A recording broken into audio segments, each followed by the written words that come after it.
Interior ruangan Istana Kepresidenan di Ibu Kota Nusantara, IKN, dirancang dengan sangat apik. Perancang desain interior Istana Kepresidenan IKN Rudi Dodo mengatakan, konsep dasar interior Istana Kepresidenan IKN meliputi Nusantara dan tropis, interior yang bercerita, megah dan berwibawa, menghargai masa lalu menyongsong masa depan, serta berkelanjutan. Mengenai salah satu konsep dasarnya yakni interior yang bercerita, di dalam desain interior istana menyajikan cerita tentang Nusantara.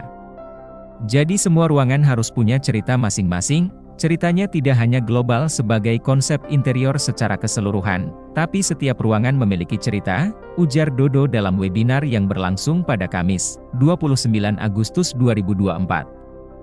Menurut dia, cerita itu tentang berbagai hal di Nusantara yang dimaksud mulai dari kepribadian, kesenian, arsitektur, kerajinan, hingga budaya dari berbagai wilayah di Indonesia.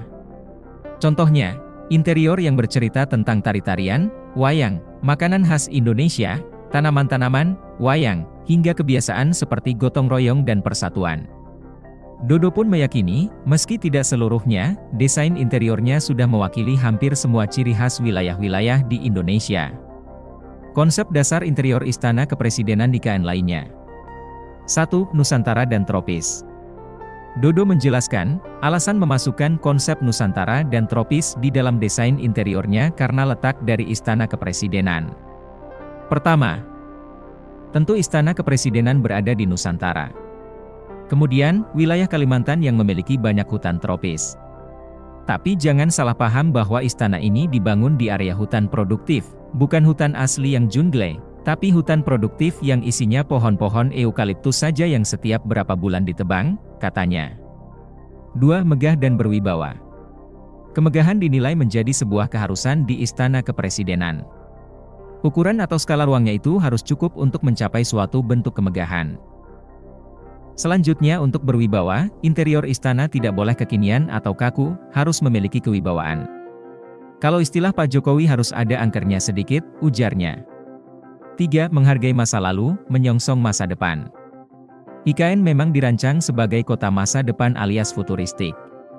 Namun, dia merasa perlu memberi sentuhan masa lalu di dalam desain interiornya. Alasannya, desain-desain masa lalu bisa lebih bertahan pada masa mendatang. Contohnya motif kaung yang dari masa lalu sampai dengan saat ini masih indah dipandang. 4. Berkelanjutan. Interior Istana Kepresidenan IKN didesain agar bisa menyesuaikan dengan perubahan yang memungkinkan akan terjadi pada masa mendatang. Saya tidak mendesain sesuatu yang seperti ini saja kemudian ketika diubah menjadi aneh. Saya merasa di masa yang pendek, 2 tahun lagi, 3 tahun lagi, 10 tahun lagi, saya berharap ada desainer interior yang lain yang akan mengisi ruangan yang saya sudah desain atau menambahkan sesuatu, pungkas Dodo. Download Tribun X sekarang, menghadirkan lokal menjadi Indonesia.